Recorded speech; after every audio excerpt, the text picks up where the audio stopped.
12 જૂન આ એ તારીખ છે કે જેણે અમદાવાદનું નામ ભયાનક પ્લેન દુર્ઘટનાઓના ઇતિહાસમાં કાળા અક્ષરે લખી દીધું. એર ઇન્ડિયાની ફ્લાઇટ 171 ને નડેલો અકસ્માત કે જેને જોતામાં આજે 6 મહિના થઈ ગયા. હજુ પણ પીડિત પરિવારો છે તેને કેટલી રકમ ચૂકવવાની એ પણ ખૂબ મોટો પ્રશ્ન છે. આ દુર્ઘટનાના 6 મહિનામાં શું થયું, તપાસ ક્યાં સુધી પહોંચી અને મૃતકોના પરિવારને અત્યાર સુધીમાં કેટલું વળતર મળ્યું, આ પ્રશ્નો થવા એ સ્વાભાવિક છે.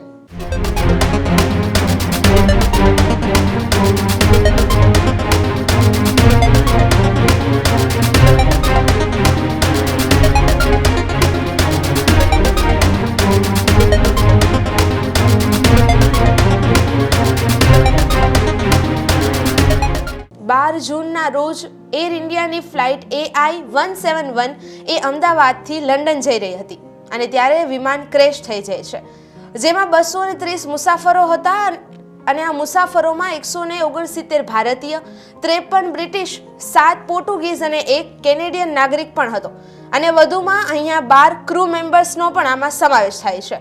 આ વિમાન દુર્ઘટનામાં માત્ર મુસાફરોના જ મોત નથી થયા, પરંતુ અમદાવાદના મેડિકલ કોલેજના પણ 29 જેટલા ડોક્ટરો છે તેમના મૃત્યુ થયા છે, કારણ કે આ વિમાન છે તે મેડિકલ કોલેજના ડોર્મિટન્ટ સાથે અથડાયું હતું. ગુજરાતના ભૂતપૂર્વ મુખ્યમંત્રી વિજય રૂપાણીનું પણ આ અકસ્માતમાં આ પ્લેન ક્રેશમાં જ મૃત્યુ થયું છે. પ્લેન ક્રેશ બાદની તપાસમાં ગુજરાત પોલીસ સહિત દેશ વિદેશની કુલ 9 એજન્સીઓ છે તે જોડાઈ છે. મુખ્ય તપાસની વાત કરીએ તો ભારતની એરક્રાફ્ટ એક્સિડન્ટ એવિગેશન ઓફ બ્યુરો આ છે તે મુખ્ય તપાસ કરી રહી છે અને AAIB એ પ્રાથમિક રિપોર્ટમાં એવું જણાવ્યું છે કે આ વિમાન છે તે ઇંધણનો પુરવઠો બંધ થઈ ગયો તેના કારણે આ દુર્ઘટના થઈ છે. તો કે હજુ સુધી આમાં જે ફાઇનલ રિપોર્ટ છે તે બહાર આપવામાં નથી આવ્યો. પ્લેન ક્રેશનો આ મામલો એ ભારત અને અમેરિકા એમ બંને દેશોમાં ઘણી કોર્ટમાં પણ પહોંચ્યો છે. અત્યાર સુધી આ પ્લેન ક્રેશના જેટલા પણ પીડિત પરિવારો છે તેમાં કેટલાક પરિવારોએ અમેરિકાના બોઈંગ સામે પણ કેસ નોંધાવ્યો છે અને અમેરિકાના વકીલ માઇક એન્ડુને પણ હાયર કર્યા છે. માઇક એન્ડુની ટીમ દ્વારા એવું જણાવવામાં આવ્યું છે કે અત્યાર સુધીમાં 130 પીડિત પરિવારો છે કે જે તેમને સાથે જોડાયા છે, એટલે કે કેસ કર્યો છે. પીડિતોના વકીલે અમેરિકામાં જ્યારે આ કેસ થયો ત્યારે વધુ ડિટેલ્સ માંગી ત્યારે એવું કહેવામાં આવ્યું કે આવનારા રેકોર્ડ્સ છે તે 1 મહિનાની અંદર જાહેર કરવામાં આવશે, પરંતુ હજુ સુધી આ કોઈ રિપોર્ટ્સ છે તેની અપડેટ આપવામાં નથી આવી.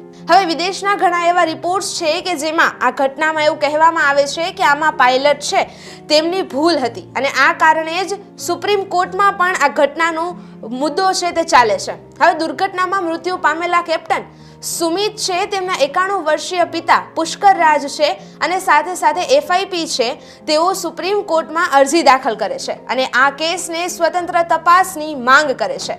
આ અરજીની સુનાવણી દરમિયાન સુપ્રીમ કોર્ટ છે તેઓ એવું કહે છે કે દેશમાં કોઈ જગ્યાએ કોઈ એવું માનતું નથી કે આ દુર્ઘટનામાં પાયલટની કોઈ ભૂલ હોય અને પ્રાથમિક તપાસના રિપોર્ટમાં પણ પાયલટની કોઈ ભૂલ છે તે હજુ સુધી સામે આવી નથી. માત્ર વિદેશી મીડિયા છે તે અત્યારે ખરાબ રિપોર્ટ્સ છે તે આપી રહ્યું છે.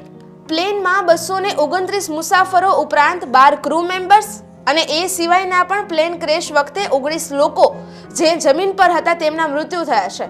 એમ ટોટલ 260 લોકોના મૃત્યુ થયા હતા અને આ પીડિત પરિવારોને અત્યાર સુધી કેટલું વળતર ચૂકવ્યું છે તેનો ડેટા જોઈએ તો એર ઇન્ડિયાએ આ પરિવારોને 95% વધુ 25,000 સુધીનું જે વળતર છે તે ચૂકવી દીધું છે અને અંતિમ જે વળતરની પ્રક્રિયાઓ છે તે પણ હાલ શરૂ છે.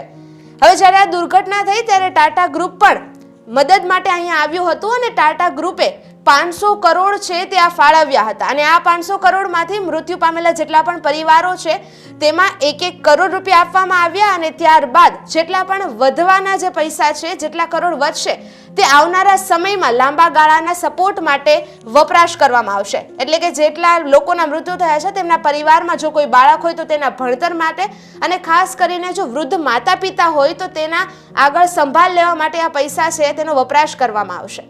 હવે ગુજરાત સરકાર તરફથી CM રિફિલ ફંડમાંથી પણ મૃતકના પરિવારને 4 લાખ સુધીની રકમ છે તે આપવામાં આવી છે અને ઈજાગ્રસ્તોને 50,000 સુધીની સહાય જારી કરવામાં આવી હતી. જો કે આ રિપોર્ટમાં જોઈએ તો 217 પરિવાર એવા છે કે જેમને 4 લાખ રૂપિયાની રકમ છે તે મળી ચૂકી છે, જ્યારે 6 લોકોનો પરિવાર એવો છે કે જેમને ઈજા થઈ હતી ત્યારે 50,000ની જે રકમ છે તે આપી દેવાઈ છે.